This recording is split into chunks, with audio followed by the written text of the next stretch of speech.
प्रत्येक प्रकृति के प्राणी को मैं प्रणाम करता हूँ। और आज का मेरा विषय है दो फूल। लोग दो फूल ईश्वर के चरणों में चढ़ाकर और अपने अंदर खुशी व्यक्त करते हैं, पर फूल चढ़ाने वालों से मेरा ये सवाल है कि किसने पूछा ईश्वर से, और ईश्वर ने जवाब दिया कि हाँ मैं खुश हूँ। और उस फूल से पूछा कि तू ईश्वर के चरणों में आके खुश है? नहीं पूछा, न ईश्वर ने जवाब दिया, न फूल से पूछा गया। वो फूल पहले से ईश्वर के चरणों में ही था। वो खिल रहा था, सूर्य की किरणें उसे चूम रही थी, हवा से वो महक रहा था। वो कुछ पल या कुछ घंटे ही कहो, उसको खिले और ज़िंदगी में आए हुए थे।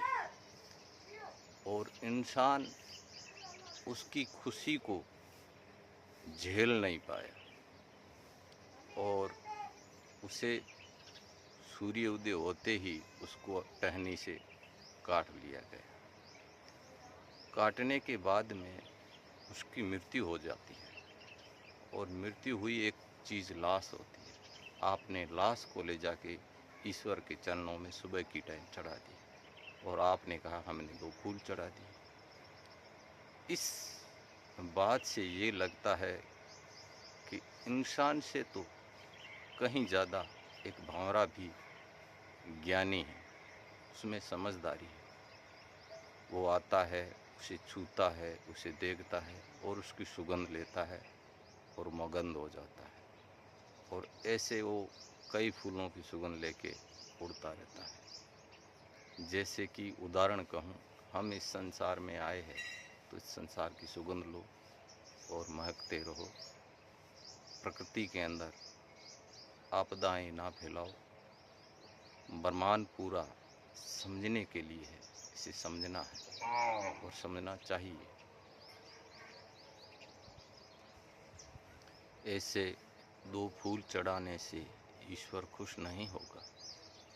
पहले अपने अंदर मन को निर्मल करना होगा, जीरो पे लाना होगा। उदाहरण कहूँ कि गाड़ी के अंदर दो पिस्टन होते हैं, एक पिस्टन ऊपर जाता है, एक पिस्टन नीचे आता है। एक पिस्टन के अंदर दबाव होता है, एक पिस्टन के अंदर हवा बाहर निकलती है। उसी प्रकार इंसान के एक सांस आती है, एक सांस जाती है। जो आती है सांस वो आप जी रहे हो, जो जा रही है सांस वो आप मर रहे हो। तो कहने का मतलब ये है, लोग कहते हैं कि मौत आ गई, मौत आती नहीं। मौत तो सवे आपके अंदर भीतर है। जब आपने इस संसार में पहली सांस ली थी, उसी वक्त का आपके भीतर है। एक पल आप जी रहे हो, एक पल मर रहे हो। मौत आपके अंदर भीतर है, बाहर से कहीं से नहीं आती। वो अंदर ही बैठी है, अंदर ही पल रही है, आपके साथ है। समझा जाए तो जिंदगी ही आप हो और मौत ही आप हो। अब इन दोनों को जीना किस तरीके से है, वो सिर्फ आपके हाथ में है। मैंने अभी लाइन दोहराई कि इंसान से कहीं भंवरा समझदार है। अगर इस बात का प्रैक्टिकल करना है ना, तो कभी काले वाले भंवरे को छेड़ कर देखो। उसको मारना नहीं है, सिर्फ छेड़ना है। छेड़ के देखो, 24 घंटों के अंदर आपको उसका परिणाम मिल जाएगा। ये मेरी बात 100 में से 80% सच है। भंवरा भी समझदार है, फूल को न काटता है, ना उसको हानि पहुंचाता है, मात्र उसको आस्ते से छूता है और उसको सुगंध लेता है और उड़ जाता है। मगर इंसान उस फूल की ज़िंदगी से खेल जाता है। उसकी ज़्यादा से ज़्यादा मात्र 12 घंटे ज़िंदगी थी, पर आपने उसको 12 घंटे भी जीने नहीं दिए। अब ये यहाँ पर सोचने वाली बात है, जब आपने उसे 12 घंटे जीने नहीं दिया, 12 घंटे उसकी आप खुशी को देख नहीं पाए, तो ईश्वर आपको कितने साल देता है जीने के लिए? आपको अगर पहले से कोई तोड़ दिया जाए, आपकी खुशी किसी से ना देखी जाए, ईश्वर से ही ना देखी जाए और ईश्वर ही आपको समाप्त कर दे, सोचो तो फिर क्या होगा? पर ईश्वर नहीं ऐसा करता है। उसे पता है मानव अज्ञानी ही पैदा हुआ था और अज्ञानी ही पैदा रहेगा।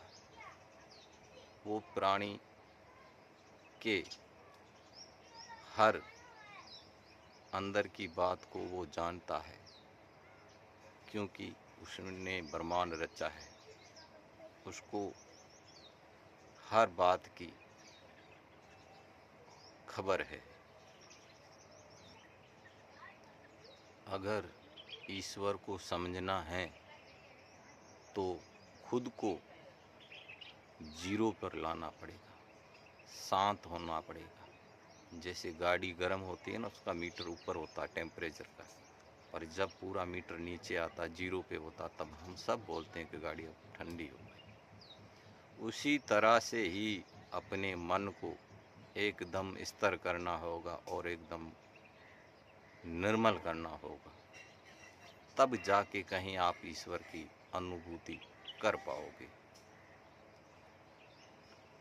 हम सब कहते हैं कि ईश्वर कण कण में है। जब ईश्वर कण कण में है तो फिर भटकने की कहाँ आवश्यकता पड़ती है?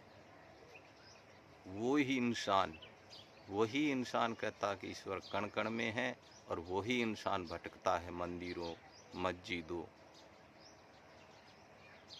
कई कई जगहों, ईश्वर के पीछे भटकता है।